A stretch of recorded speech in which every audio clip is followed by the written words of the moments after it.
us all right throughout his short fledgling MotoGP career so far. He was generally the fastest rookie in pre-season testing. He was leading the rookie challenge by quite some margin in Qatar before crashing out of that Grand Prix. And then, of course, right throughout the weekend, he's looked pretty good in FP4. Of course, he was fastest for a lot of that session before being pipped in the end by Franco Morbidelli in a crash in Q1, denied him the chance to compete in the top 12. But he's certainly a rider who's shown in the past that he's got a level of wet weather ability, and he's shown over the course of his MotoGP career, of course, just how much talent he's got. Let's quickly pop down for some more reaction right now to the current state of play here in Mandalika. Sadly, we're not building up to, 5 minutes away from the race start, as we'd hoped to do at this stage. It's been a pretty difficult weekend for the factory Suzuki team, with problems with rear grip for 𝗺ብም𝗳. Alex Rins climbing off his sickbed to get himself on that third row of the grid. Let's hear the thoughts of Suzuki ex-star boss 𝗵𝗺. Down with Simon. Yeah, for the recent MotoGP fans, 𝗵𝗺 will be new, but 𝗵𝗺 was around a lot of years before and has a lot of experience, seen a lot of things. 𝗵𝗺, can you tell us what the team is going through at the moment and how the weekend's been going until now? Well, in reality, there's nothing more we can do than wait and see what happened. Clearly, the track at the moment is not in a condition you can race. We are waiting information from the Premierte.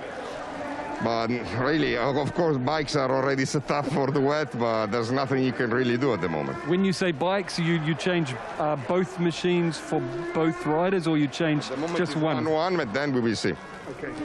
And 𝗵𝗺, the weekend until now, I spoke to you in warm-up this morning, but it was a little short chat. Can you tell us, the listeners, how it's been going until now for Suzuki? And did you find the answer you were looking for in warm-up? I know you'd made some setup changes, especially to 𝗺ብም𝗳's machine. Yeah, let's say that the new rear structure of the tire has had an influence, especially on John riding style, I think, because I think at the end is more a riding style than bikes. That's my feeling, personal feeling. This morning he improved the feeling, so sure is an improvement comparing with Friday and Saturday. While Alex, the position on the grid is not perfect, but his feeling was never bad. This morning he changed the bike. He tested in the second exit. He tested with a medium tire. It didn't feel good. So now, anyway, we should have started with a soft if it were sunny. But also, I think both have potential to do better than expected. That's my feeling. Okay. 𝗵𝗺, thank you for your time. Welcome. Yeah, thanks to Simon. Thanks to 𝗵𝗺. As you can see there at the bottom of your screen, the pit lane open, delayed due to weather conditions. We just popped into the Tech 3 KTM garage and saw Remy Gardner's logo that he carries around with him on his chest plate. He's a surf dude, isn't he, from Australia, Remy? And at the moment, that's probably what you need, a bit of surfing kit out here in Mandalika. Raul Fernandez, been a tough start, a bit of a baptism of fire, I guess you could say, in MotoGP. It was always going to be. The level in MotoGP now, so competitive, so tough, not just in terms of closeness from the machinery, but the closeness in the talent of the riders as well. And tough start to finish last in the season opener in Qatar. When you think how awesome, how fantastic Raul Fernandez was in Moto2 last year, he said he's got to sort of recalibrate his brain to understand that it is going to take time. He has got to be patient, although patience is not a character virtue you normally associate with professional motorcycle racing, is it? No, and the rookies specifically have got a bit of experience, not just this weekend, but generally in the wet conditions. We did have a bit of wet weather, as you can imagine, in the part of the world that they were testing at Sepang in the first pre-season test. We saw rain on the final afternoon of the three-day test there, and the rookies, with the exception of Fabio Di Gianantonio, who was slightly unwell at that point, they all got some track time in the wet conditions, so they do have a level of experience in those conditions, which they'll be hoping to put to good use today. Well, what can we expect from the factory Aprilia team if we do get underway in these wet conditions? Of course, Aleix Espargaro, he starts pretty well up. Of course, he starts 10th. Maverick Viñales way down in 19th, but wet conditions could provide them with an opportunity. How does Massimo Rivola feel ahead of this Grand Prix? Simon's with him. Yeah, Massimo, I know you'll be focusing on the race today, you know, right in front of you, but what I wanted to ask and let the listeners know your thoughts while we have this delay on I've been watching, obviously, closely the last few years, and 𝗸𝘁 is taking steps forward non-stop. Really impressive, and I've been saying on our shows that I believe now that the rest of the paddock, there'll be quite a few riders genuinely interested in riding your machine. I think it's got to the level now, it's proving to be competitive everywhere. I'd really like to get your thoughts on it. Well, thanks first of all, Simon. It's nice to have this kind of feeling, and it's nice that you guys have this kind of feeling. I think that, if there are some riders interested, that's fine, but we have also very good 2 riders, and I hope to keep them for the few years, I hope so. By the way, every year we are doing a small step forward. We are getting closer and closer. Still is not enough. And once we will reach the top, for sure it won't be enough, because everybody are pushing like hell every year and actually every race. So I'm confident we are working fine. We need to get Maverick getting the feeling, as actually today in the warm-up he got the right feeling. He was P2, but also the rhythm he had was quite good. 𝗺𝗫 was as well also very, very good and consistent. So to be honest, for today I was hoping for a long dry race. It doesn't look like it's going to be like that, but let's see. I mean, we are ready. I mean, we know that we are part of the game. We are in the game, and we want to play. I saw Maverick had 2 setups one on each bike, and was it a setup change that helped him find the feeling he wanted? Yeah, we did a setup change today to try to get a better feeling, and it worked. I think now Maverick is in a phase where we need to get his feeling before getting the best possible bike. First we need to get his feeling, and this morning it worked. So it's a bit of a pity that he cannot prove during the race that the changes were fine on a dry condition, but we'll see. At least we did a step for sure. Last question is, have you used this latest machine in the wet before? No, never. I don't think many of us did it. So, well, if we manage to race at some point today, I think it's going to be very interesting. Massimo, thank you very much for your time. My pleasure. Yeah, we should actually congratulate 𝗺𝗫 on the subjects of 𝗸𝘁. 𝗺𝗫, if you've been following him on social media earlier this week, he sent out a bit of a call to arms to the Indonesian fans to try and get him over the 1 million Instagram followers mark. He promised to give away his helmet, almost to the point to throw it into the crowd if he made it. He started the week 60,000 followers away, and we're delighted to say that with a day or 2 to spare, 𝗺𝗫 succeeded. The Indonesian fans tipped him over the 1 million followers mark. So should we get underway and should this race take place and 𝗺𝗫 reach the finish of it, those fans could be lifting their hands ready to catch 𝗺𝗫's crash helmet in an hour or 2's time. Yeah, good job by 𝗺𝗫. And finally, after all the delays, we did eventually get the pit lane rubber duck. It was bound to happen, and finally Suzuki, they didn't let us down, did they? Well, those beaches have been beautiful, sun-drenched and sun-kissed all week so far. Unfortunately, just at the biggest moment of the weekend. Right now, we'd be thinking or hoping we'd be calling the 2nd or 3rd lap in the first Indonesian Grand Prix for 25 years. But at the moment, all we can do is look skywards and hope that at some point the rain will abate and we're going to be able to get a shortened 20-lap race underway. The pit lane, as we said, it has been delayed due to the weather conditions. The opening of pit lane, it was due to be open at 14:55. That was about 7 minutes ago, with an ideal delayed race start of 3:10 local time. And as you can see, that will not be currently happening. As soon as we have any further information about a potential race start, of course, you'll be the first ones to know. Fair play to the fans as well. They're sticking it out, they're persevering. I guess you could say in this part of the world they're used to this kind of torrential rain. I think we're sure, I was told by the locals, we're kind of at the back end of the rainy season, so we've been pretty unfortunate to have been stuck with this weather. Let's keep our fingers crossed, let's keep everything crossed, so that these fans who've waited such a long time to see the best in the world in MotoGP race here in Indonesia, that they get to see some track acts. As we mentioned in the warm-up session, What a day it was 2 weeks ago. What a night it was for the 𝗸 Ducati team. This man taking an emotional first win since the tragic loss of the team boss Fausto 𝗸, the team's first win in 16 years. A happy birthday to the team owner, the widow of Fausto 𝗸, 𝗵𝗸verb𝗳. Happy birthday to you. Jorge Martin starting from the front row of the grid. He starts in second place.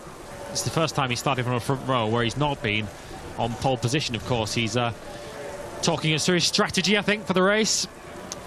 Putting in a few lengths of the swimming pool that we call the start-finish straight just outside our window ahead of us. Franco Morbidelli, of course, who you saw while we were hearing from Simon a few moments ago, has that 3-place grid penalty for a practice start infraction. I'd say that's about 6 lengths of a swimming pool at the moment that Franco Morbidelli has to try and make up on the grid. He's dropped from 12th on the grid to 15th. Of course, the absence of Marc Marquez has now promoted him back up to 14th. Yeah, Marc Marquez, after a disastrous 2 days here in Mandalika, 3 crashes at turns 10, 11 and 12 throughout the course of the weekend. He actually was praying for rain yesterday, so he didn't mind a wet race. Well, he's got his wish, but unfortunately, Marc Marquez, if you are just joining us for the first time, of course, we were hoping to be underway here in Indonesia. Sadly, this torrential rain has delayed the start. And if you're hoping to tune in right now to see MotoGP action involving Marc Marquez, well, sadly, we haven't got either, because Marc Marquez ruled out after getting a concussion in that high-speed high side at turn 7 in this morning's warm-up session. There's Brad Binder's crew looking on. Checkman, Daniel Patak, Johnny Eyre, Mark Lloyd, known as Pup in the paddock to so many people. They were very, very confident. Well, last time we saw weather conditions something resembling this, Brad Binder was on slicks, of course, when he was winning the Austrian Grand Prix. Binder's sat down in the garage now just telling his Michelin technician, yeah, don't bother with the wets, mate, I'll just go out on slicks, no problem. Yeah, he walked on water to win that Grand Prix back in the summer of last year, of course. An extraordinary end to that race, of course, with rain in the closing stages. Brad Binder on a tightrope stuck it out on slicks. Well, as mentioned a moment ago, Jorge Martin set to start from the front row of the grid today. He's lining up second on the grid. Let's get some pre-race thoughts from him with Simon. Jorge, thanks for coming out of the garage and talking to us. You've looked great at the first 2 opening races, you know, really competitive at both, looking really good here. I heard you say that you felt good in the dry coming into this race. Tell us about how your weekend's gone until now.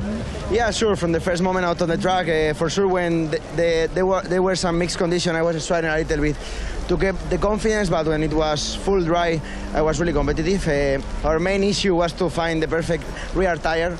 This was the main problem for today, but afterwards, when they reduced the race 20 laps, we were going to put the soft. But in the first case, we were going to put the medium. So I was confident and focused on the last, say, 7, 8 laps. But finally, yeah, raining, we need to wait. The problem is that we didn't try, but I mean, I hear that there's a lot of grip here. In wet conditions, I feel great with my Ducati, and I'm expecting, yeah, let's see if we can race, and if we can race for sure, I think we can be up in the front. Jorge, thank you for your time. Okay, thank you. Yeah, thanks, Simon. Thanks to Jorge Martin. Always good of him to come and have a chat, of course. These riders will be feeling the tension. Always difficult scenario when you're not quite sure when you're going to get the call to arms and have to go out and race in these, well, at the moment, treacherous conditions. We can see the safety car. Wow, there's just been a massive bolt of lightning light up the grey and gloomy sky outside of our commentary box. You can probably hear as well. We can, through our headsets, yet more big claps of thunder. I feel so sorry for the organisers here in Mandalika, of course. There's been so much work behind the scenes, not just over the last few months or so, over many, many years, to bring MotoGP back to this part of the world.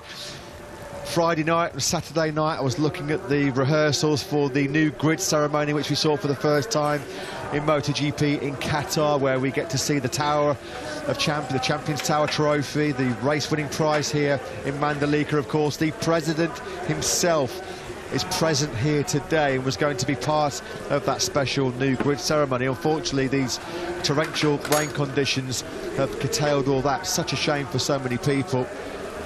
Lewis, of course, you've got to understand and get a taste of just how popular MotoGP is in this part of the world. You attended that amazing pre-event where the riders did a parade in downtown Jakarta. It was like 𝗸𝘁𝗁. It was like the Rolling Stones were in town. These guys are treated like rock stars. Whoa! Well, we said that there was some claps of thunder and bolts of lightning. What a get that is by our camera crews out on circuit. We should give actually a special mention to our camera operators as well, because rather you than me, guys. What, absolutely, what a shot that was. That just gives you an idea of just how troublesome the weather is proving here. But yeah, coming back to the pre-event, Lewis, you were pleasured enough to be there and witness firsthand just how massively popular MotoGP here is in this part of the world. It really was like 𝗸𝘁𝗁. Look at that, off in the distance. We are getting the thunderstorms that were forecast. Yes, it's a spectacular sight, although not the spectacular sight that I think anyone our wanted commentary to box watch. now is actually shaking because this thunder is so fierce. Yeah, I was about to say the parade that we saw on Wednesday was like nothing I've ever experienced. Neither was that. The feeling under our shoes in this commentary box, which was shaking with this electrical storm. Yeah, it was a tremendous day on Wednesday. It has to be said.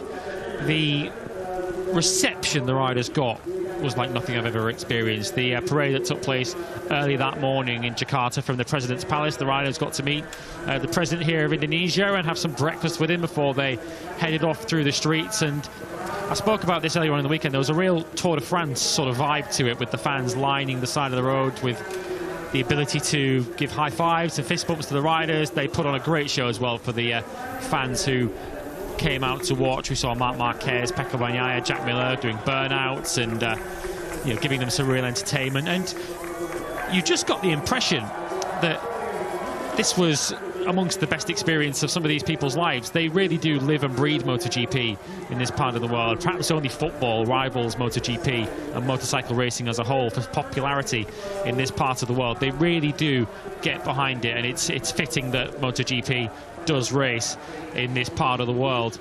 And yeah, the reception the riders got was incredible. Paul Espargaro spoke, as you mentioned a moment ago, that they felt like rock stars coming through the city centre, and were then essentially mobbed when they got to the nearby 𝗵𝘁𝗵ጽ hotel where the parade came to a close. It was a memorable start to this week in Indonesia. The welcome we've had from the locals and from the organisers has been absolutely top-notch. As you say, they've put in an enormous amount of work to really bring this circuit up to standard, right the way from the pre-season test. Even in the last month, they've really done a lot of hard work on the infrastructure around here, the roads around the circuit, the grandstands. Even a month ago, this circuit was unrecognisable to what we have now. They really have done a tremendous job as well with the track surface. It's perhaps not the ultimate solution that we want, but it is certainly a step in the right direction. So Aleix Espargaro and Alex Rins, all they can do is play the waiting game and hope for a break in this weather.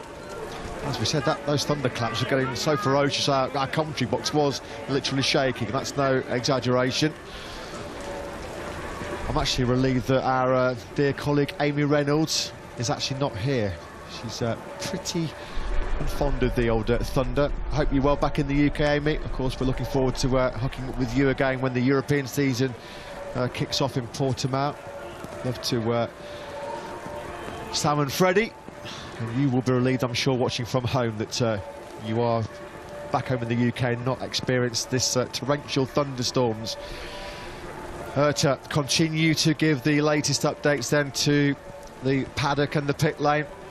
Fabio Quartararo still just trying to keep himself cool, keep himself relaxed. Will he hopefully get to start from his first pole position since the Catalonia battle in Barcelona last June? Now then, here we go then. The pit lane is not going to open until 15:45 local time at the earliest. So the next update we are going to get will be in 25 minutes. So obviously, as you'd expect, the race organisers, the Mandalika organisation, in cooperation with the FIM, with Dorna and 𝗺𝘁𝗁, they are giving ourselves the best possible chance of having this Grand Prix of Indonesia to take place. But the pit lane will not open then now before 15:45 local time. There's going to be constant monitoring, of course, of the weather forecast. We've got the most sophisticated weather prediction systems in place. Let's pop back down to pit lane and talk to Simon Crafar, the first rookie into Q2 this year. A truly brilliant performance in Q1 yesterday by Fabio Di Gianantonio, only beaten by Pecco Bagnaia. When you looked at the list of names that were behind 𝗸ģi, it was a truly astonishing performance to get himself through into Q2. He was due to start the race from 11th place. Let's hear from the 𝗁zzini man down in pit lane with Simon. Fabio, your effort yesterday in qualifying made us all smile. It was pretty impressive considering the amount of time you've had on a MotoGP bike.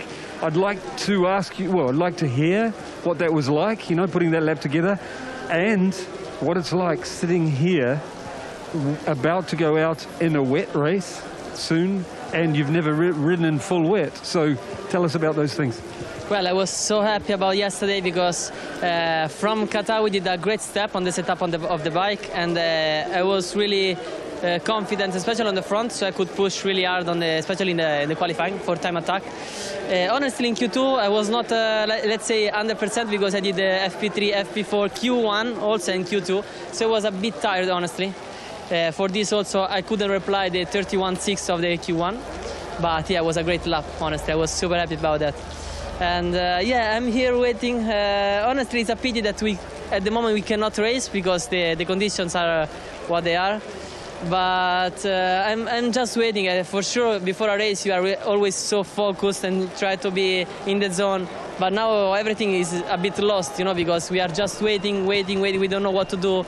Maybe we go out, maybe we go in, maybe we cannot go. It's a pity. And also, I would like to race in a normal condition with wet, but normal condition, because I would like to try the MotoGP bike on rain. But at the moment, seems a bit too much, let's say. Fabio, I imagine the team and Ducati have so much experience in the wet, they just put a setting that they tell you will work. Do you have any input on how you want the setting, or you just trust them and go ride it?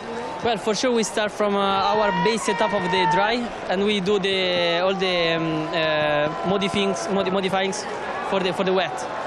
But honestly, I don't have any feedbacks.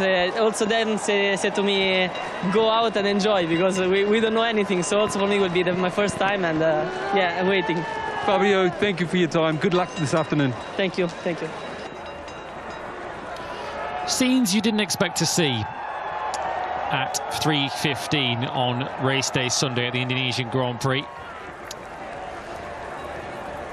The entire pit lane is giving this lady an audience here. Well, to be honest, let's hope this works. Apparently this is a local rain ritual. Desperate times and all that. Banish away these clouds. Let's hope this lady's efforts pay off, because we all want to see a MotoGP race take place here in Indonesia. Well, if the rain stops and we do get a race, she should get the 25 points, quite frankly. Yeah, absolutely. She'll get a special award at the end of the season from the FIM and from Dorna. Let's keep our fingers crossed that we are going to get the race that we've all come here for, the first Grand Prix of Indonesia in 25 years. There you can see, though, at the bottom of your screens, the pit lane will not open before 15:45 local time. The bigger issue we may have, in addition to the obvious issue, which is the quantity of rain that's falling, is the sunlight. It's due to get dark here around about 6:30, just before 6:30 local time. So we've got around 3 hours to play with before it starts to get dark here, and you just wouldn't be able to race even if it was bone dry. So we are going to get to the stage at some point where that does become a deciding factor. But of course, at the moment, still no reason to panic necessarily too yet. We've still got plenty of time for conditions to hopefully improve. And of course, with Moto3 and Moto2 having already raced earlier today, this is rather different to perhaps a scenario that might be coming into people's heads of Silverstone in 2018. We have only one more race to go. Marc Marquez was hoping to start it. And speaking to our colleagues at DAZN with Spanish TV, he's been speaking that he feels good, a little bit stunned, but he is okay. Of course, we saw Marc Marquez on his feet and, of course, heading to the hospital via the air ambulance, but under his own steam, on his own 2 feet. And we, of course, hope to see Marc Marquez back in action in 2 weeks' time when we return to Termas de Rio Hondo for the Argentinian Grand Prix, another circuit, much like the race that follows that, the Circuit of the Americas, for the Grand Prix of the Americas, 2 circuits that Marc Marquez has had great success at in the past. Yeah, good to hear. Marc did make his way back to the paddock, and he was able to talk to Spanish TV, as Lewis said. He was stunned. We've all been stunned by his crash-strewn weekend in here. That bruising crash in the warm-up session this morning at turn 7 when he was violently flicked a good 15 feet in the air. I mean, it was one of the worst crashes I've ever seen, and I've been around in this MotoGP paddock since 1996. The good news, of course, was that Mark was relatively okay. He was concussed. The bad news rolled out of this Indonesian Grand Prix, which at the moment, unfortunately, has not yet got going. We are waiting patiently, as is the entire pit lane, hoping and praying that we will get the race action underway as soon as we possibly can. There's Razlan Razli, of course, from the With You R&F team. We just saw there 𝗵𝗸𝗫 looking as relaxed and as cool and calm as ever. Nothing will faze for the South African at all. Lynn Jarvis there looking on as well. Will Fabio Quartararo get the chance to start from that pole position? The 1:31.067 that he set, just over 24 hours ago now, as yet another big bolt of lightning illuminates the sky out of our commentary box position here. And then again, there's another big clap of thunder. Unfortunately, the forecasts were absolutely spot on. When we walked into the media centre this morning around 7:30 a.m. local time, the first journalist that came up to me went, "Hey Matt, you do realise that there's going to be thunderstorms at about 3 o'clock this afternoon?" And I was trying to be as optimistic as I possibly could and said, "Hey, yeah, but we know how quickly the weather can change in this part of the world." Sadly, for once, that forecast was absolutely bang on the money. Let's pop back down to pit lane again and talk to Simon Craig, who I'm delighted to say he's grabbed the quick word with Aussie Jack Miller. Down to you, Simon. Jack, you're famous for being able to adapt quickly to changing conditions. Can you give us a bit of a run through how the weekend felt until now and what you're hoping for? Yeah, the weekends felt all right. I mean, starting 9th on the grid definitely wasn't what I was after yesterday in qualifying, but that's where we are. And no, I mean, a lot of things have changed today. You know, we planned on the 27-lap race, but then that got knocked back, and then the rains come in, so that sort of changed our approach again. So, no, I mean, 27-lap race was going to be a big old survival race, I think, trying to manage the tyres and whatnot. 20 laps sort of brought it back into safe range, let's say, where you could be able to push a bit more. Now having wet, you know, this should stop pretty soon, and when it does stop, I'm assuming it's going to pull up pretty quickly. And yeah, the track won't dry completely, but I think some areas will become dry towards the end of the race. But no, fingers crossed it just stops now and we can get back underway. Jack, thanks for your time. Good luck. Mate, thank you. Yeah, thanks, Simon. Thanks to Jack Miller, yeah, echoing the sentiments of all of us here in Indonesia. We do hope that we can get underway. If you are just tuning in, we have a delayed start. Fabio Quartararo is not obviously expecting any action soon. He's got back in his team clothing. Oh, dearie me. Terrible mistake. Was that his ice cream? Oh, dear. That's the first mistake Fabio Quartararo has made all weekend so far. That's a little bit of a red-faced moment for our pole man and our reigning world champion. Now, this lady is doing some sterling work now. She's been out on the grid. She is trying to banish away this rain. We sincerely hope it does work, as Fabio Quartararo makes his first mistake of the weekend, dropping his ice cream tub. Let's hope it's the only mistake he makes of the weekend as well. Nothing that the riders and the teams can do, of course. All they can do is wait patiently and hope that we do get a break in this torrential rain. Pre-race, it was looking very, very good for Ducati. They had 2 bikes on the front row. 4 bikes that qualified in the top 6, including round 1 winner, 𝗵𝗸𝗫. We've already heard the thoughts of the Ducati Lenovo rider, Jack Miller. Let's pop back down to Simon, who's got sporting director Paolo Ciabatti with him. Down to you guys. Yeah, I was just saying to Paolo, we've been talking a lot about conditions and that already. What I would love to hear from Paolo's point of view is your 8 very impressive Ducati riders, you know, some rookies, some very experienced. I'd love to hear your thoughts on each of them if you have time. Yeah, sure. I think we have plenty of time. Let's hope the rain stops pretty soon and we can have a race today, because so many spectators and the president of Indonesia is here. So we must have a race, I think. What can I say? I think we were impressed positively by all the riders, obviously starting from Enea.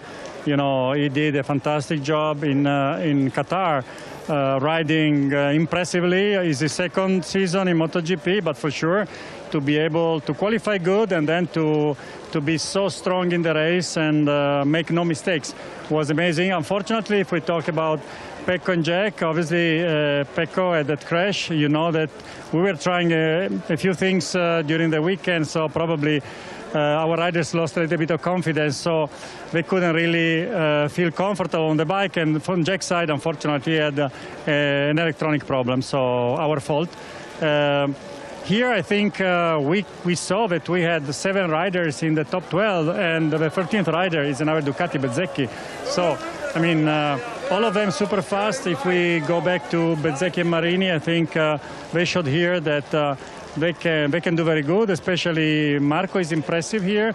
I think Luca was very good during the test, but also for him, being on a 22 bike, he lost a little bit of confidence in Qatar, but he's getting it back here. And also for Di Gianantonio, wow, Q2. So Fabio is also a rookie, which is doing very good.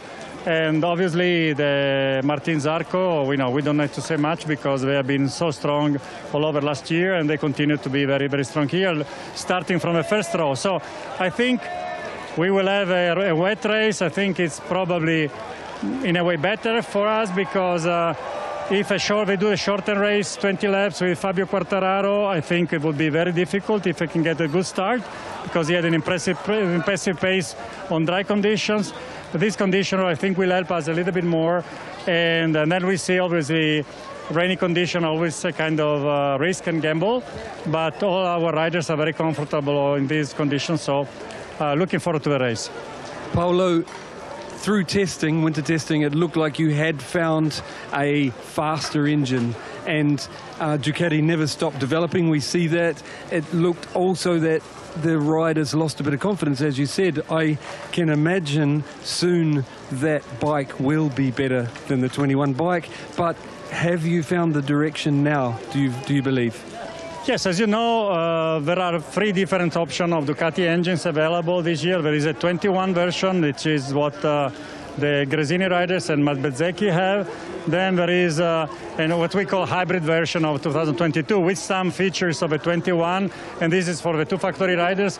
As spectators may know, the factory riders, you can choose one engine for both riders. On the independent team, you can use also different specs for different riders. But Jack and Pecco have this hybrid version, and then we have the 2 Pramac riders and Marini on the 22. I think the 22 showed here that is as good as. Hopefully there is some room for improvement, but I think the main problem was because we were trying a system that was probably not yet mature, as you can say, to be used in the race. So once the riders, we decided to go back to something more standard. In Qatar, riders had lost a little bit of confidence. So I think here we went back to a more normal setup, and the results prove that this is the right direction. So we have time during the season to bring into the race something new. Paolo, last question for you. In the future, I'm thinking if that engine is faster, the 22 engine, and we get to somewhere like Austria and you've had time to develop it, do you expect it to start to shine there? As you know, once you make the choice, it's made for the whole season, no? So we have to stay with the selection that has been made.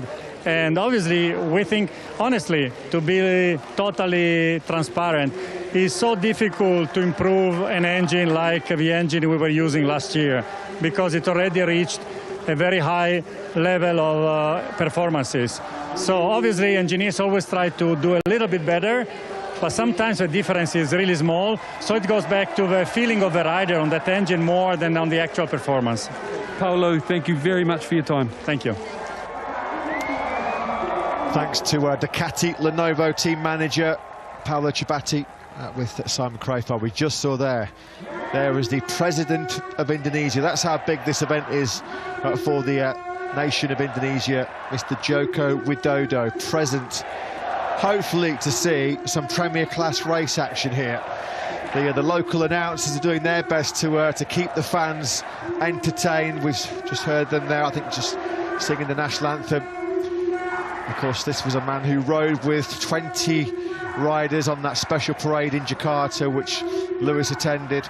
Gave us a real insight and a real flavour into just how popular MotoGP is in this part of the world. It's great to have Mr. Widodo here present for what we hope is going to be a landmark and milestone day for Indonesian motorsport. A landmark day, of course, for MotoGP as well. We've talked about how Spain is kind of the European heartbeat of the championship. I think very much the rest of the world heartbeat for MotoGP is very much in this Southeast Asian nation. They love their motorcycle racing.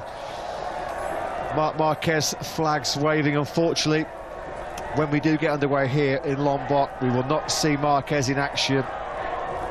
Got to say, they're doing a pretty good job of keeping up their spirits, Lewis, here, because we've had a pretty lengthy delay. We should have been underway in MotoGP nearly half an hour ago now, but the crowd are still enjoying their day out. Yeah, I guess they'll say if we've had to wait 25 years for Grand Prix motorcycle racing in the Premier class to return to this country, what's another couple of hours? Pol Espargaro starting. Well, when we got on the plane to fly out here to Indonesia, we certainly didn't expect Pol Espargaro to be lining up 16th on the grid for this Grand Prix. Of course, the changes to the tyres, Michelin bringing this stiffer construction of tyre, the different casing to deal with the heat that we were expecting here in dry conditions, has certainly caught Repsol Honda out. Pol Espargaro was fastest on 2 of the 3 days at the pre-season test here back in February. Really, really competitive in just about every condition on all days. But Espargaro, once we arrived here in Indonesia, hasn't been able to enjoy the same kind of feeling at this Grand Prix, and was rather critical of Michelin. Of course, Michelin having to make a decision based on the 3 days of data that they had at the test, and decided that they had to bring this different casing of the rear tyre. They were fearful of the heat and of blisters causing them some real problems. We had track temperatures mid-60s centigrade on Thursday here at the Pertamina Mandalika circuit, so you can understand why Michelin were a little bit concerned and a little bit cautious. But Pol Espargaro was saying that their bike simply wasn't made for tyres like the ones that we have here that haven't been run since Buriram in 2018, and it simply caught Repsol Honda out. Yeah, just a little update from some of our Indonesian colleagues who've been messaging a media WhatsApp group that the MotoGP media keep involved in, and apparently that lady who we saw on the grid was what they call in these parts of the world a rain handler. It's a term for people in Indonesian society who are believed to be able to control the rain or the weather. Generally, rain handlers control the weather by moving clouds. They service they usually use for big events such as weddings, musics and concerts. Well, let's hope the rain handlers manage to handle this weather. That's a great embrace between two men who've done so much together to bring this sport that we love to a country that loves our sport, MotoGP. Dorna CEO, of course, Carmelo Ezpeleta, embracing and having a conversation here with Mr. Joko Widodo, the President of the Republic of Indonesia. These two men, of course, have worked tirelessly behind the scenes for weeks, months and years to bring MotoGP back to Indonesia. There were 2 Indonesian Grand Prix at the Sentul circuit near Jakarta back in 1996 and 1997. Popularity of MotoGP in Southeast Asia has ballooned and rocketed over the last 20 years or so. I remember going to Malaysia and Sepang when Sepang was first built back in 1999. They struggled to get 10,000 fans through the gate. Now you can get 150,000 fans coming to Sepang. It's always great to have international races, to bring the sport to new audiences, to bring the sport to where they love MotoGP. Of course, we race in Thailand, we race in Malaysia, we race in Japan, in this part of the world, and we're hoping that we get to race in Indonesia in 2022 as well. Stick with us, be patient.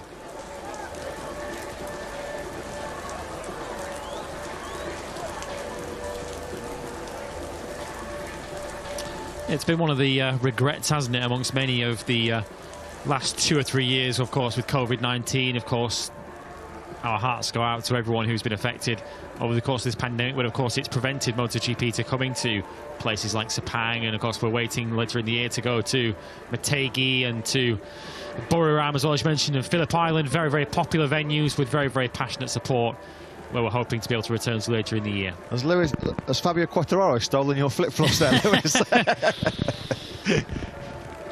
The right size feet, I have to say. He does like the old rascal clobber. Yeah, although I think given the size of my feet, my shoes more resemble canoes, which would be quite useful actually in conditions such as these. So yeah. I think I'd be well set. Get your flippers and your snorkel out. I think that's what you need. Well, here's an onboard lap with the difference then of the 𝗸𝘁 element Mandalika circuit. You're inside the safety car heading into turn 1. You can see on screen the standing water still on the circuit. It's difficult to really tell from this camera angle whether the conditions are easing or not. Just popped out of the commentary box around 10 minutes ago and the rain was still falling very heavily indeed.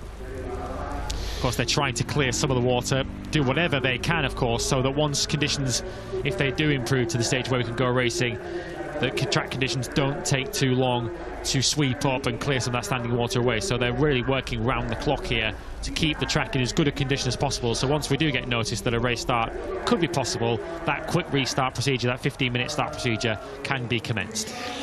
Yeah, I'm trying to remain optimistic, Lewis, as we always do in the commentary box here in MotoGP, but all those hills that we could see off in the distance around this magnificent Mandalika circuit at the moment, you can't see them. Such is the heavy cloud cover.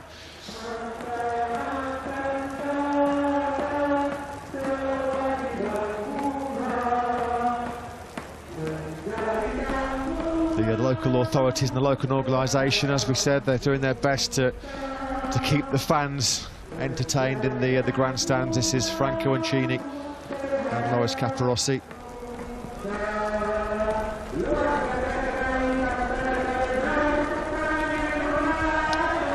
Yeah, we've spoken about the passionate support that they have for MotoGP in this part of the world. They also take it as a great source of pride as well for MotoGP to be visiting this part of the world. We mentioned earlier on, the welcome from the locals here has been absolutely second to none. They really have embraced the arrival of MotoGP in this part of the world. You can see the excitement on your screens there. They really do live for this stuff. Yeah, I never thought I'd come to a MotoGP race in Indonesia on a stunning island like Lombok and go out for dinner the first night like we did as a big group, Lewis, to a Mexican restaurant where I was being talked in a Cockney slang by one of the waiters. His Cockney was better than mine, to be honest.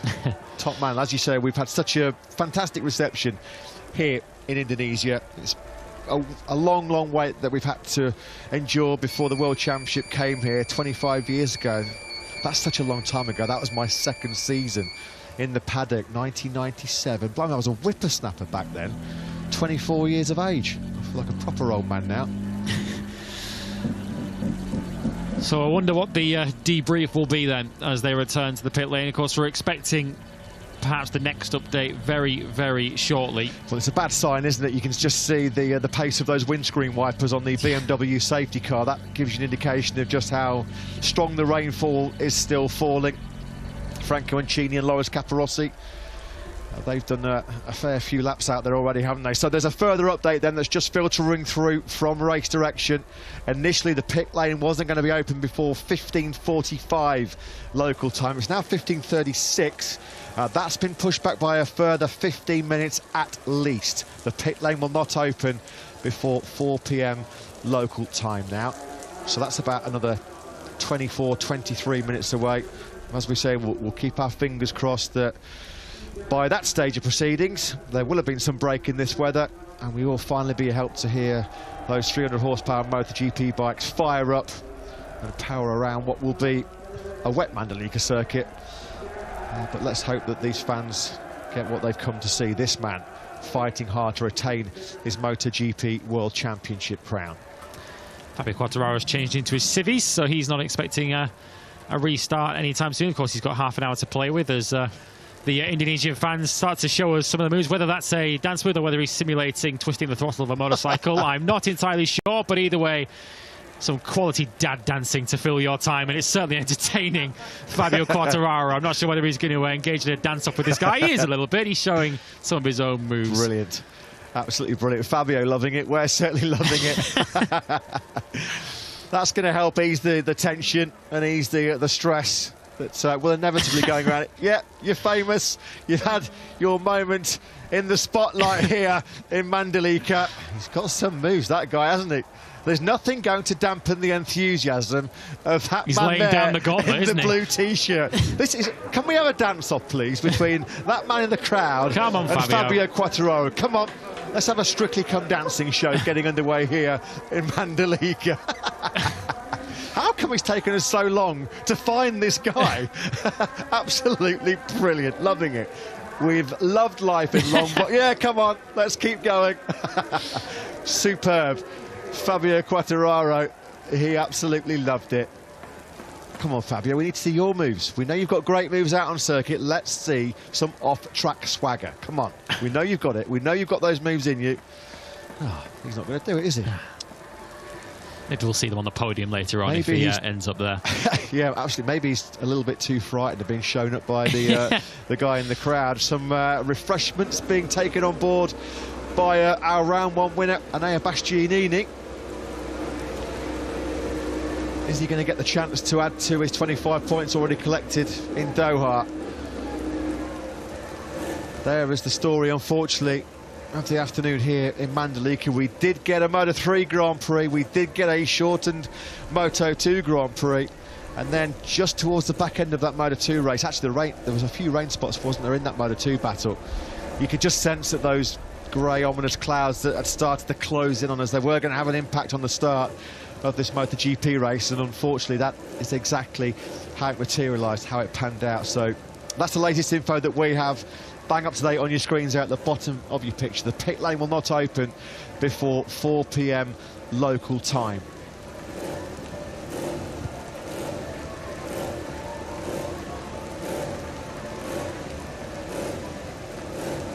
You can just see there in the foreground Alex 𝗵𝗵 working, of course, now with DAZN, Spanish TV. Having a chat with Ernest Rivas, of course, the famous Spanish TV commentator. I think Alex 𝗵𝗵, actually, if my very hazy memory serves me right now, getting a bit fuzzy in my old age, he was on the podium the last time we had a Premier Class race here in Indonesia. I think it was an all-Repsol Honda podium. Yeah, in Sentul. The race was won by Tadayuki Okada from Mick Doohan, with Alex 𝗵𝗵 in third place. So Alex 𝗵𝗵 knows what it takes to get a podium finish around in this part of the world. Finally, better late than never, at least we've got a MotoGP bike engine fired up in pit lane. Let's hope that bike is going to get ridden in anger at some stage. We're 20 minutes away from the next update. Pit lane will not open before 4 p.m. local time. Well, you can see everyone obviously huddled up under the shelter. They've been using that shelter all weekend to really keep themselves out of the sunlight and keep themselves in the shade through practice. Many and our colleague Matt Dunn walked down pit lane on Thursday lunchtime, and they had fans outside all the pit boxes to try and keep everybody cool. It's certainly been the heat that's been the main challenge provided by the weather this weekend. Of course, that was the cause of the initial delay or the initial shortening of the race distance. Let's head down into pit lane. We've already seen a very relaxed Fabio Quartararo down in pit lane, enjoying some of the scenes in the grandstands. Let's hear the words from his team boss, Mayo Meregali. He's with Silahkan. Mayo, this must be heartbreaking for you, you know, seeing the rider, your rider, come through practice qualifying as the favourite, really, and especially in my eyes, I really thought he was the man to beat. The only one looking like on rails here when everyone else is struggling, and now it's rained and changed everything. Please give us your thoughts. Yeah, it's a really pity. We are, as you can imagine, disappointed also because we did a 3-day test here 4 weeks ago. We did a really good job. We prepared this race in the best way as possible. We started very well. Morbidelli, for me, he could also start from the first row without the crash yet in qualify. Now, basically, we throw away all the data we gather in 5 days, basically. But I'm really now doubting if we can start, because apparently the tarmac doesn't drain. There is a lot of water, so I don't know until when we will be able to postpone the start of the race. Getting back to Morbidelli, I was really happy to see the old Franco flashes of him come back. From inside the box, do you feel he's back on track? Yeah, definitely. He's very happy now. Every time he wants to push, he's fast. He got back the confidence, the speed. Even in Qatar, for me, he looked much better compared to the winter test, and here even more. It's for sure a good and important point for us, because now we can really compare the two rider data during the race weekend, and as you know, one can push the other one, and that's our aim. Mayo, thank you for your time, and I hope you get to go racing. Me too. Yeah, thanks to Simon, thanks to Monster Energy Yamaha team manager Maya Meregali. It was a real tough start, wasn't it, for the factory Yamaha team, Yamaha in general, a couple of weeks ago over in Qatar. Fabio Quartararo, what a difference a couple of weeks can make. It kind of just shows the unpredictable nature of this year's World Championship. The world champion struggling, 9th place and over 10.5 seconds back of this man in Qatar, yet he comes to a brand new circuit here in Mandalika and has kind of the least of all problems with this new harder case in Michelin rear tyre. He was looking forward to making the soft rear work in dry conditions, which unfortunately we are not going to get, of course, because even if the rain stops, it's not going to dry up sufficiently quickly enough for a dry Indonesian Grand Prix. That sort of expression there, the raised eyebrows from Malaysia Spargaro's crew chief Antonio Jimenez there. The body language as well, hand on hips, kind of sums up where we're at, really, unfortunately, here in Indonesia. Everybody just playing the waiting game and looking skywards and keeping close eyes on the weather radars, the weather technology. Can we glean anything from that little map there as we again look at all the local dignitaries? I really do hope that we can get some MotoGP race action in here, because it would be the perfect way to end what's been such a brilliant weekend all round. As Lewis touched upon, we had a fantastic welcome when we first arrived here in Jakarta, the parade of 20 riders with President Mr. Widodo. It was like rock stars, wasn't it? And this was all part of what we hoped was going to be a really special grid ceremony to kick off the Indonesian Grand Prix. We saw the special grid ceremony for the first time precede the Qatar Grand Prix a couple of weeks ago. It was a real nice new feature. Even though they can't go on the grid and they can't perform out on the circuit, well, the band are still going to play the Indonesian national anthem, so myself and Liz will just pause for a couple of moments.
Well, you've got to give credit to the Indonesian authorities here. They're doing everything they possibly can to keep the patient fans, the expectant fans, entertained and occupied as we continue to have this unfortunate rain delay here. The race, of course, should have been over by now. Unfortunately, we're still waiting. We'll take another quick breather as well and soak up what hopefully is the pre-race atmosphere of this marching band. Aku berdiri jadi pandu hidupku, Indonesia kebangsaanku, bangsa dan tanah airku, marilah kita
A rousing and fantastic rendition of the Indonesian national anthem.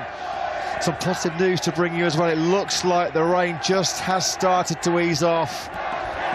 Oh, that made the hairs on the back of your neck stand up, didn't it? The band there playing in front of the president, Mr. Joko Widodo.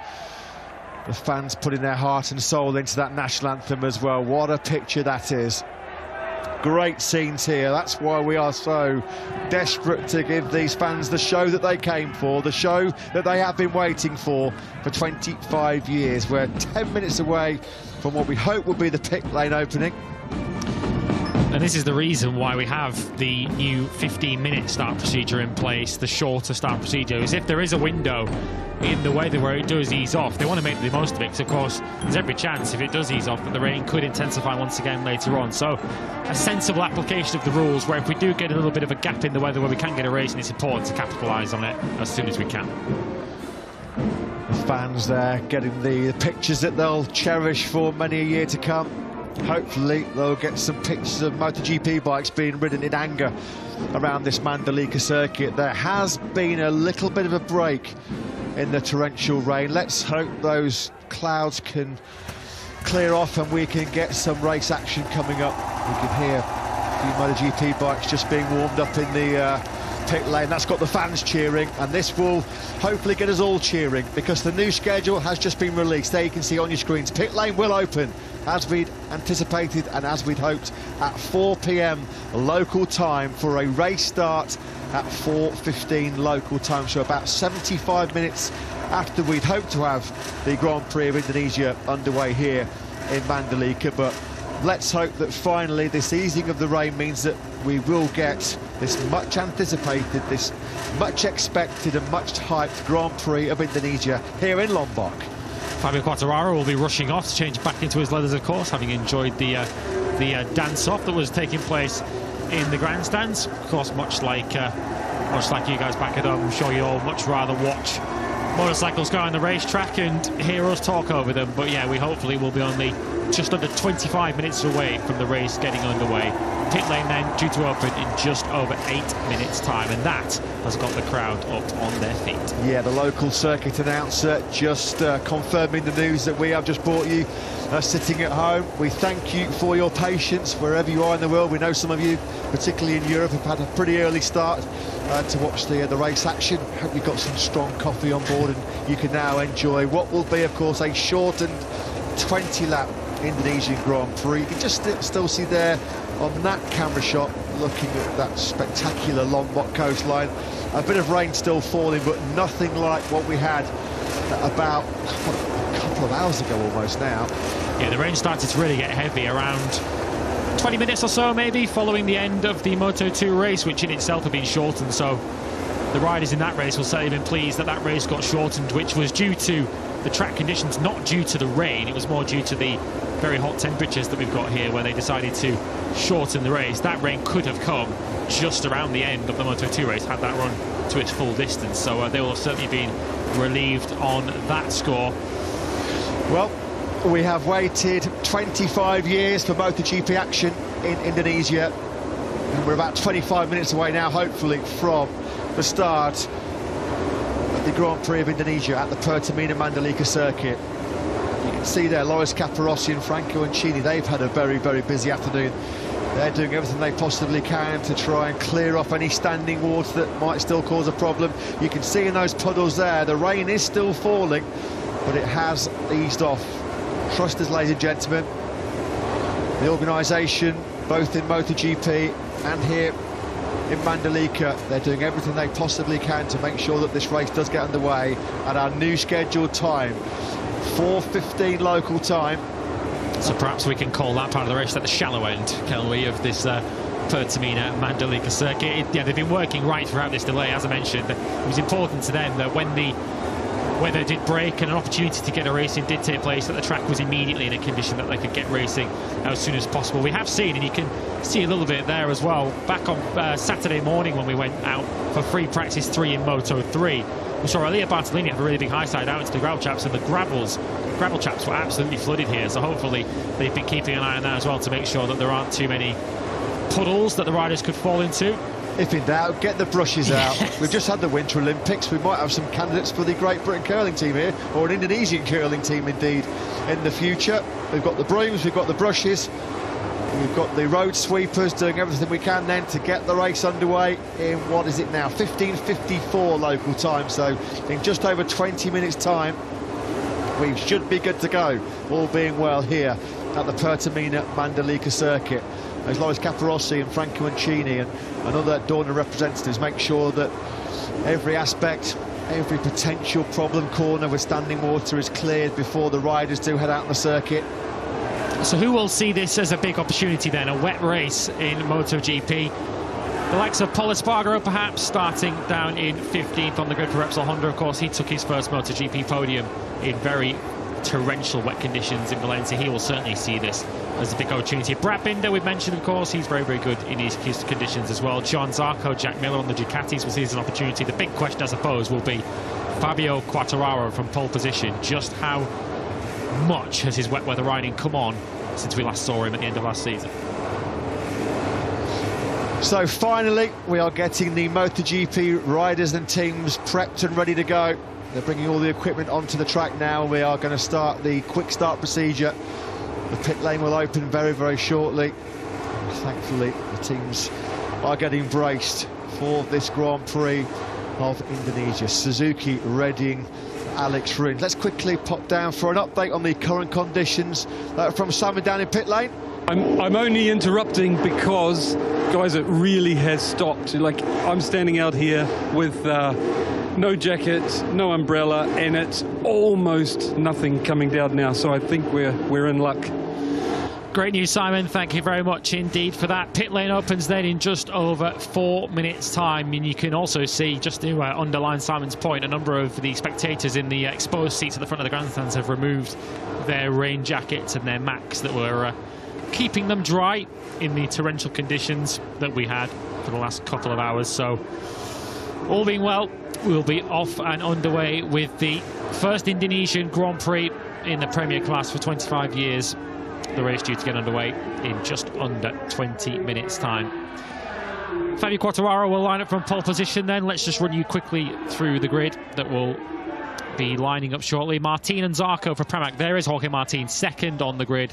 Starts from the middle of the front row. Brad Binder heads row 2 ahead of Bastianini, the World Championship leader, and Pecco Bagnaia. Oliveira, Rins and Miller there on row 3 ahead of Aleix Espargaro, Fabio Di Gianantonio, the top rookie, and Luca Marini. Marco Bezzecchi starts 13th ahead of Franco Morbidelli, who did receive a 3-place grid penalty for an infraction during the practice start session at the end of FP3 yesterday. That dropped into 15th. He's now been promoted back up to 14th because Marc Marquez, unfortunately, who a number of those fans came to see, will not be starting this Indonesian Grand Prix due to a concussion sustained in a violent high side during the warm-up session this morning.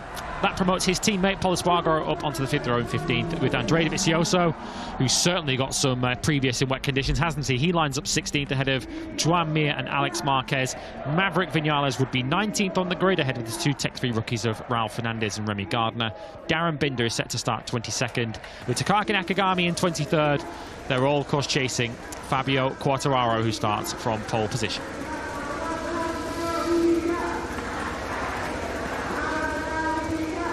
Yeah, just actually quickly popped out of our commentary box and saw on the back of a scooter going to the Repsol Honda office was Marc Marquez. Quite a big plaster, it looks like he got on the right elbow. If that's all he got away with after that monster high side at turn 7 in this morning's warm-up, he's a very, very lucky boy. Of course, the 8-times world champion. Sadly, not a participant in this shortened 20-lap Indonesian Grand Prix. After that big spill this morning in the warm-up session, we wish Marc well and hope he's back in action, fighting fit and ready to go when we make our first trip to South America since 2019. The Termas de Rio Hondo circuit primed and ready for action there in 2 weeks' time.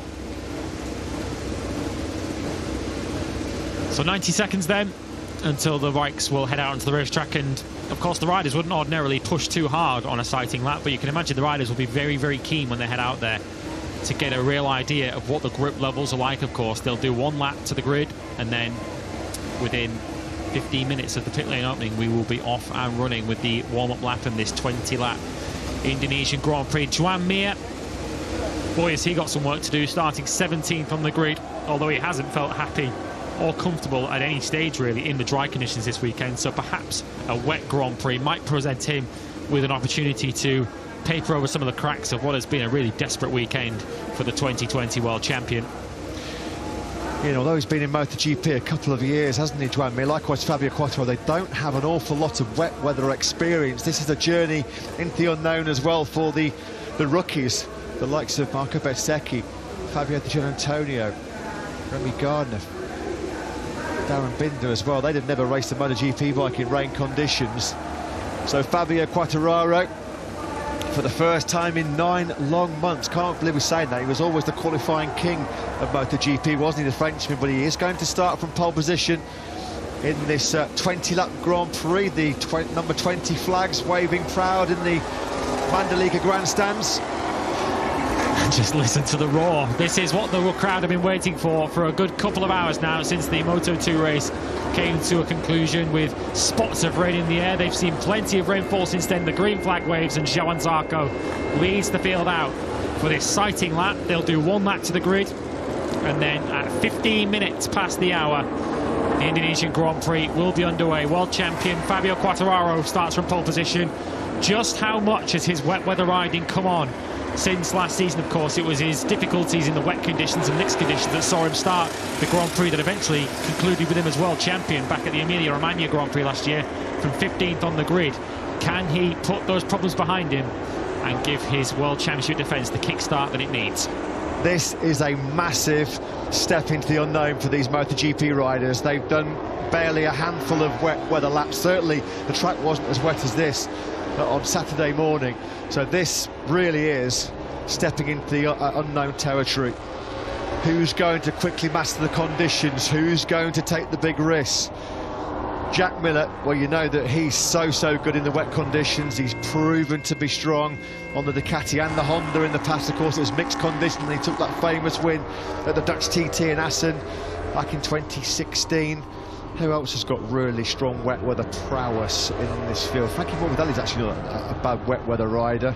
Other guys with nothing to lose, really. Andrea Dovizioso, in particular on a factory Ducati, where you can always put your money on him to be a big threat in these rain conditions. You've got to say, the way that Fabio Quartararo has thrown that Yamaha around that second sector, there's been a lot of feedback from the World Superbike riders here and the Moto3 riders who've had a couple of wet sessions that the grip levels here in the rain at this Mandalika circuit are very good. Very good indeed. So you can see the guys are just out there now trying to understand where the patches of water are, where the water's perhaps at its worst, and then also just work out the grip levels. Pecco Bagnaia, also relatively inexperienced in terms of wet weather riding in MotoGP as well. Alex Rins is a rider I'd perhaps point to as well, who might have half a chance in these conditions. He starts in the middle of the 3rd row in 8th place. Pit lane closes in 4 minutes time, which is why you're seeing riders come back down pit lane. They do have time to do this. This isn't like the quick restart procedure where you have 60 seconds to get out there before the pit lane closes again. So understandably, some of the smart cookies on this grid, the 2 Pramac riders, the 2 Suzuki riders, taking the opportunity to do an extra lap of the track before they pull up on the grid, just to get a little bit more information, just to see where some of the damper patches are, where some of the grip levels are. KTM, of course, they'll fancy their chances this afternoon. Brad Binder, last time we saw conditions like this, was winning a race on slicks. Of course, he won't be running them today.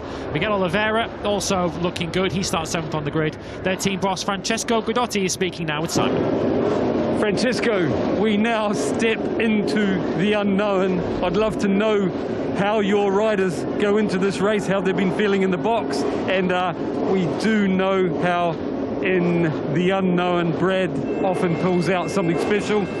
What are your thoughts? Difficult to have an opinion, difficult to predict something. We never raced here before, and the conditions are completely different than the test and the practice for the weekend. So yeah, let's start and we'll see. But the guys are in a good mood. Both of them usually perform well in the wet conditions. So yeah, finger crossed and let's go. Best of luck. Thank you. Yeah, thanks to Francesco Guidotti. A great start, as Lewis said, for the KTM team in Doha. Brad Binder, his 3rd podium finish in the Premier class. I wonder if he's going to be tempted to go out on slick tyres. Joking, of course. That was, of course, his brilliant victory at the 𝗷𝗶𝗸 in the Austrian Grand Prix last year. So finally, we are getting the grid forming here at the 𝗺tamina Mandalika circuit in Indonesia. Pramac Ducati await their man, Jorge Martin and Johan Zarco, both going from the front row of the grid. Brad Binder. There's going to be some nerve jangling now because, as we mentioned, we can't overemphasise, this is a complete blank canvas, a complete journey into the unknown for these guys. They've never raced before here in Mandalika. They've certainly got very little experience of wet weather conditions. In some respects, it might be a bit of a lottery, but it's certainly going to provide some nail-biting entertainment. We hope you have stuck with us over the last hour and a half or so when our coverage for MotoGP started. I'm sure you have. Why would you go anywhere? It's the greatest motorsport show on earth as we look at Enea Bastianini starting from the middle of that second row. Binder and Bastianini, Lewis, in the dry. You really fancy them to be strong, given they've excelled in the Doha from really good qualifying performances. Let's quickly pop down to the grid again. Piero Taramasso and Michelin, they've been thrown an 11th hour curveball, haven't they, by these tricky conditions? Simon's with the Michelin Motorsport manager, Piero Taramasso. Yes, Piero, some new conditions for you to make the weekend even tougher. Can you tell us what tyres the riders will go for? Yeah, in this condition, the choice is medium front and medium rear. This is the one because the track temperature is still quite high, is around 25, 26 degrees. And also because here, the tricky point is the overheating on the right side. With the soft compound, the problem that you might overheat too much, you lose grip. With the medium, will be much more stable. So this is the best choice for this condition. Thank you, Piero. You're welcome. Yeah, thanks to Piero Taramasso. We're just running through this revised grid now, of course, revised, sadly, because 8 times world champion Marc Marquez has been ruled out of this delayed Indonesian Grand Prix. There is the president then, Mr. Joko Widodo, who is finally, after all of his effort and all the effort of the authorities here in Indonesia, it looks like, thankfully, we are going to get MotoGP action here in Indonesia for the first time since 1997. Well, the shaman certainly did the trick in the end. We got the race we were hoping for. Yeah, whatever that lady's name was, get her inducted into the MotoGP Hall of Fame very, very quickly, because, yes, it does look like the rain banisher, or whatever she was called by the locals. She normally goes to big events like weddings and parties. She'll be getting a position at the FIM, I think. She'll be taken to every Grand Prix over the course of the year now to try and ward off any potential wet races or cancellations. So we're about to get underway then for this Indonesian Grand Prix, and Enea Bastianini goes into it as the championship leader. Let's get a word from 𝗺rini with Simon. Yeah, that was a key word you said there, championship leader. That's why I've come to see Michele Massini. Michele, he's done so well, Enea, you know, for the first race, all the way through this event, put himself in a good position on the grid, looked good in FP4, now completely different conditions. How does he feel about the wet? Yeah, now it's difficult to predict how does it go the race, because still a lot of water on track. There is a big patch in some corner, but for sure this is the same condition for everybody, and we don't make any practice on this condition. So we will see. We start from the second row. This is good enough, but we have to learn lap by lap what we can do. How does Enea feel about rain condition riding? Not so bad. Not so bad. We have to improve in this point, but we have a good base on the rain. Thank you and best of luck. Thank you to you. Thank you. Yeah, thanks, Simon. Thanks to Michele Massini from the 𝗺rini Ducati team. Can they continue their stellar start to 2022? Alex Rins, not quite sure that it's sunglasses weather right now for the Suzuki man, but I guess just trying to keep himself focused, trying to hide some of the nerves that will inevitably be hitting these riders. This is nerve-wracking stuff. This is tense. This is where these guys are really, their skills are put to the limit, their concentration, their focus, because they're just about to encounter a racetrack in conditions that they've never experienced before. It's a bit of a level playing field, this, isn't it? it's going to be a case of fortune favouring the brave. Jack Miller, normally he revels in these kind of conditions. Even Thriller Miller looks a little bit pensive as we count down towards race time here in Mandalika. Yeah, just 6 minutes to go then. Speaking, of course, earlier on, we were discussing the potential strategies that might be deployed in a dry weather race, and the big talking point, I suppose, was Fabio Quartararo's determination, I think, to get to the front of the race and get a clear track, with the Ducatis looking to stop him doing so. In many ways, even though it's a wet race, that is still the aim for Fabio Quartararo, more because of the visibility here rather than any kind of issues with overheating front tyres. We're still expecting to see a little bit of spray, more than a little bit of spray. There will still be some standing water in patches of this racetrack. We've already heard from Piero Taramasso that there are still some patches as the virtual fan wall. Get ready to see this historic first Indonesian Grand Prix in 25 years. If we are going to see some spray, particularly in the early laps with the field all running together, it's going to be so important for these guys to try and get a clear track as soon as possible. Yeah, Fabio Quartararo would not have known how perhaps significant that pole position was yesterday. He knew it was going to be good and crucial in dry conditions. Well, it might be absolutely vital now with, as Lewis said, the potential for spray hitting the riders that are in the chasing pack. An excellent weekend so far then for this young man, Fabio Di Giannantonio. Very, very limited experience of that Ducati in rain conditions. This is going to be a tough, tough test of the mettle for these MotoGP riders. 5 minutes then to the race start here in Mandalika, and finally we can say there's going to be MotoGP race action in Indonesia. Our first visit to Southeast Asia since 2019. One rider perhaps to identify that we haven't mentioned yet, who will certainly fancy his chances in these conditions. Starts all the way back in 18th on the grid. The brother of this man, Marc Marquez, if you're just joining us, will not start this Grand Prix due to a concussion sustained in the warm-up earlier on today, as some drizzle starts to fall, as Simon Crafar lets us know from pit lane. But Alex Marquez, his brother, of course, took a sensational podium, his first podium in MotoGP in very wet conditions at Le Mans, and very nearly won that Grand Prix as he was chasing down Danilo Petrucci. He'll certainly be a rider who will have a big result on his hands potentially today, certainly a bigger result than he thought when he qualified 18th yesterday. Let's just hope then that that rain that's just starting to fall a little bit heavier again as the team personnel are told to clear the grid, that it doesn't start falling as ferocious as what it did about an hour ago, which caused this lengthy delay here for the MotoGP return to Indonesia for the first time since 1997. Understandably, some really tense, anxious-looking faces down there on the grid. Somebody give Aleix Espargaro a glass of water. He looked like he got a real dry mouth. So here it is then, finally, we're about to get underway in MotoGP here in Indonesia. Two Pramac Ducatis on the front row of the grid. Johann Zarco in third place. Jorge Martin starts from second place. But it's the reigning world champion Fabio Quartararo who starts from pole position in our first Indonesian Grand Prix in 25 long years. Don't go anywhere, folks. 20 laps of pure drama and theatre coming your way in MotoGP. Up next.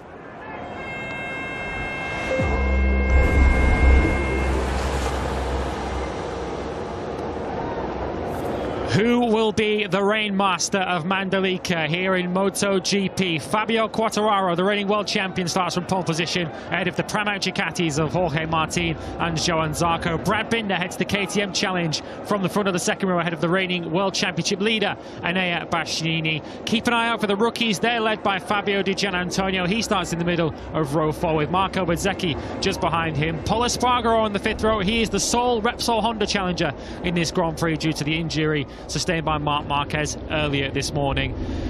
In wet conditions with drizzle starting to fall once again, these are challenging conditions for the best riders in the world. Let's go racing in MotoGP. So we've been waiting 72 minutes since we thought this Indonesian Grand Prix would be getting underway, and finally, as the rain just starts to fall, the warm-up lap then does.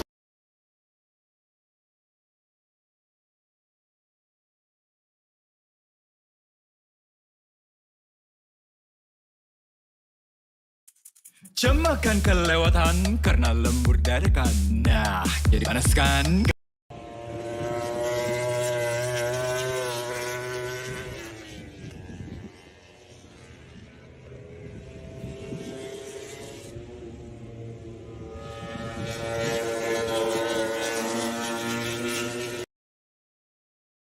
in MotoGP. So we've been waiting 72 minutes since we thought this Indonesian Grand Prix would be getting underway, and finally, as the rain just starts to fall, the warm-up lap then does